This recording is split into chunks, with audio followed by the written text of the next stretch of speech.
Washington vient de bouleverser toute l'industrie de la crypto-monnaie. Lors de ce que l'on a appelé la semaine de la crypto au Capitole, les législateurs ont adopté non pas une ni deux, mais 3 lois majeures qui pourraient transformer la manière dont les États-Unis gèrent les monnaies numériques. Il y a quelques jours, j'ai mis en ligne une vidéo consacrée spécifiquement au Genius Act et la vidéo a vraiment bien marché. Elle a reçu plus de 140 000 vues en seulement 2 jours. Donc, d'excellents retours. Mais à en juger par vos commentaires, je vois que beaucoup d'entre nous s'inquiètent du soutien de la Maison-Blanche au stablecoin, qui est en réalité le dollar numérique. Beaucoup d'entre vous ont le sentiment que cela pourrait être un pas vers une numérisation totale. Et même si cela ne s'appelle pas encore une MNBC, une monnaie numérique de banque centrale, le dollar numérique, qu'il soit émis par une banque centrale ou par un groupe de banques ou d'institutions privées, reste ce qu'il est.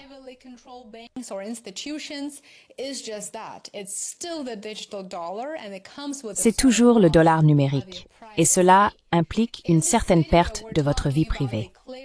Dans cette vidéo, nous parlons du Clarity Act, du Genius Act et de l'Anti-CBDC Surveillance State Act, les 3 projets de loi sur les crypto-monnaies qui ont été adoptés à la Chambre pendant la semaine de la crypto. Tout d'abord, le Clarity Act. Ce projet de loi est présenté comme la loi sur la structure du marché des crypto-monnaies. Il s'agit de la dernière tentative du Congrès pour sortir les actifs numériques de l'ombre et leur donner un cadre juridique clair. Le Clarity Act établit un cadre réglementaire pour les matières premières numériques, définies par le projet de loi comme des actifs numériques dont la valeur repose sur une blockchain. La nouvelle législation vise à définir les règles pour l'ensemble de l'écosystème crypto, de la classification des actifs numériques à la régulation des plateformes d'échange de code DeFi.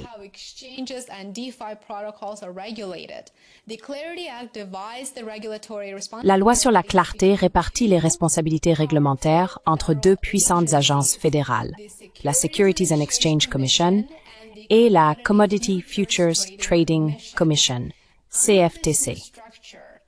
Dans cette nouvelle structure, la Commodity Futures Trading Commission superviserait la majorité des actifs numériques, en particulier ce que le projet de loi appelle les matières premières numériques. Pensez à ces actifs comme des crypto-monnaies liées à des systèmes blockchain décentralisés. Mais la SEC, la Securities and Exchange Commission, n'est pas totalement exclue. Elle conservera sa compétence sur tout actif numérique qui fonctionne comme un contrat d'investissement. Par exemple, lorsqu'une entreprise propose des jetons crypto en échange d'un investissement initial dans l'espoir de réaliser des profits.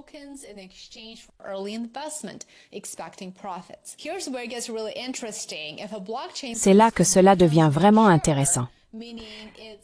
Si un système de blockchain atteint une certaine maturité, c'est-à-dire qu'il est décentralisé et n'est contrôlé par aucune personne, entreprise ou entité, il pourrait alors passer sous la supervision de la Commodity Futures Trading Commission, CFTC, au lieu de celle de la SEC. Ce n'est pas un processus automatique. Les émetteurs doivent déposer une notification auprès de la SEC, et oui, la SEC peut s'y opposer ou donner son approbation. Donc même si cela semble donner plus de pouvoir à la Commodity Futures Trading Commission, la SEC reste le gardien du système, comme elle l'est pour toutes les sociétés cotées en bourse ici aux États-Unis.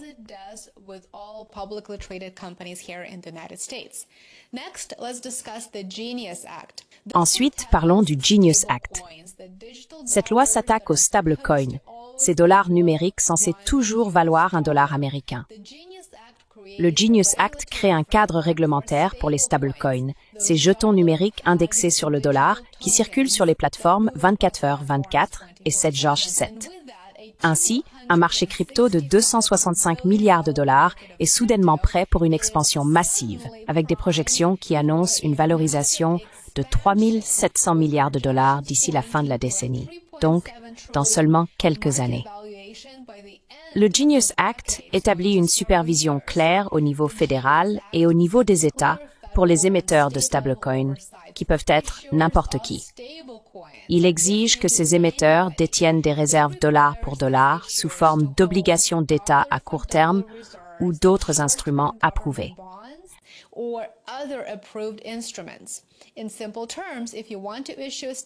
En termes simples, si vous souhaitez émettre un stablecoin indexé sur le dollar américain, vous devez prouver que pour chaque dollar numérique créé, il existe un dollar réel qui le garantit quelque part. Cependant, le garantir avec de la monnaie fiduciaire a peu de sens, vous en conviendrez. Les partisans affirment que cela apporte de la légitimité au secteur, ce qui constitue un avantage considérable pour quiconque investit actuellement dans les cryptoactifs. Les stablecoins existent depuis un certain temps, mais ils évoluaient dans une sorte de zone grise juridique. Le Genius Act change cela. Il établit des règles de base permettant aux entreprises privées et aux émetteurs de créer leur propre monnaie numérique et de le faire légalement. Mais il y a un hic. Les critiques estiment que la loi ne va pas assez loin pour protéger les consommateurs.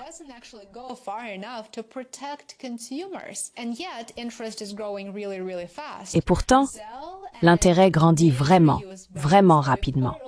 Zelle et les principales banques américaines envisageraient de lancer leur propre stablecoin. Pourquoi feraient-elles cela? Eh bien, parce que les stablecoins peuvent réduire considérablement les frais de traitement, comme le disent les banques, et pourraient faciliter les paiements transfrontaliers, voire offrir des réductions si vous achetez en magasin en utilisant la technologie propre à l'entreprise. Mais il y a ici de grandes inquiétudes. Que se passe-t-il si chaque magasin commence à émettre sa propre monnaie? Et puis, il y a l'aspect Trump. L'un des stablecoins les plus controversés, World Liberty, est directement lié à une entreprise majoritairement détenue par la Trump Organization. Bien que l'ancien président américain affirme ne pas être impliqué dans les opérations quotidiennes de cette société, sa famille aurait déjà gagné environ 500 millions de dollars rien qu'avec le lancement de cette crypto-monnaie.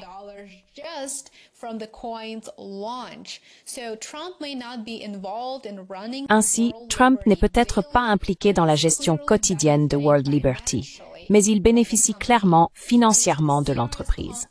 Cela a suscité de graves inquiétudes concernant des conflits d'intérêts, surtout après que Abu Dhabi a engagé 2 milliards de dollars dans des investissements en crypto-monnaie adossés au jeton World Liberty. Enfin, nous arrivons au troisième projet de loi adopté par la Chambre lors de la semaine crypto, le CBDC Anti-Surveillance State Act. Le projet de loi a été adopté de justesse, avec 219 voix contre 217, ce qui, à mon avis, est assez préoccupant, car je m'attendrais à ce que tous les décideurs protègent notre vie privée et le fassent de manière bipartisane. Mais ce projet de loi interdirait à la Réserve fédérale de lancer une monnaie numérique de banque centrale, une CBDC, sans l'approbation explicite du Congrès.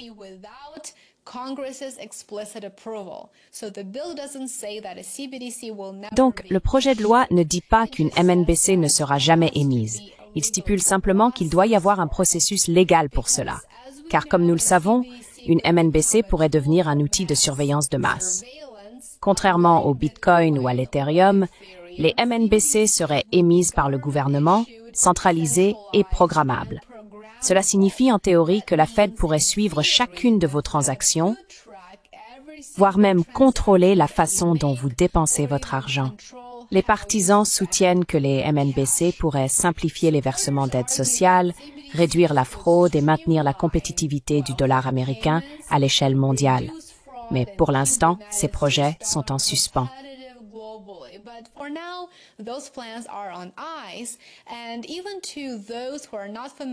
Et même pour ceux qui ne sont pas familiers avec les blockchains, il est évident qu'il existe d'autres moyens, plus simples et plus transparents, de rationaliser les paiements d'aide sociale sans impliquer de monnaie numérique de banque centrale. Ainsi, 3 projets de loi en une semaine mouvementée, avec le Clarity Act, le Genius Act et l'Anti-CBDC Act, qui font tous parler d'eux, une chose est désormais très claire. Les États-Unis commencent enfin à prendre la crypto au sérieux, Donald Trump ayant, selon les rumeurs, approché le milliard de dollars grâce à ses investissements dans la crypto.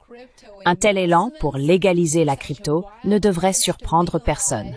Pourtant, les critiques avertissent que cette adoption rapide de la crypto, en particulier par un président ayant des liens financiers aussi profonds avec le secteur, pourrait comporter des risques.